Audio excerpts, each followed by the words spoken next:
তো হে এভরিওয়ান, আজ আমি প্রথমবার প্রিয়াঙ্কার উপর করলাম একটা প্র্যাঙ্ক। অনেকদিন ধরে তোমরা বলছিলে ওর উপর একটা প্র্যাঙ্ক করতে, আর এদিকে সকাল সকাল থেকে গরমের মধ্যে হেঁটে হেঁটে আমাকে সারপ্রাইজ দিতেও আমার বাড়ি এসেছে। কিন্তু আমার হাতের সামনে কোনো প্র্যাঙ্ক করার উপযুক্ত সরঞ্জাম না থাকে, আমি ভাবলাম ফ্রিজে ঠান্ডা জল দিয়ে ওর উপর একটা প্র্যাঙ্ক করা যাক। বন্ধুরা ভিডিওটা লাস্ট অব্দি দেখো, আর কেউ কিন্তু মিস করো না। তো গরম লাগছিল তাই নিয়ে এসেছি, কিছু বলবি না? কি বলবো, গরম লাগছে জল এনেছি। এই জলটা কিন্তু 1 মাস পুরনো, ফ্রিজে দিলি কেন? গরম লাগছিল, আর জলের বোতল নেই ওরম ভাবে। তো খা, रुको जरा পোকা পোকাও কিলবিল করতে পারে।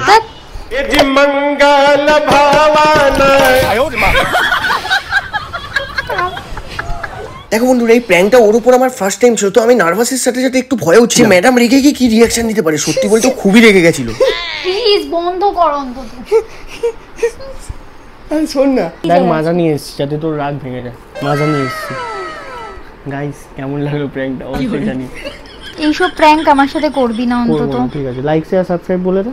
ওই তো লাইক শেয়ার এন্ড সাবস্ক্রাইব করে দাও। আর নেক্সট প্র্যাঙ্ক কি দেখতে চাও সেটা অবশ্যই জানি।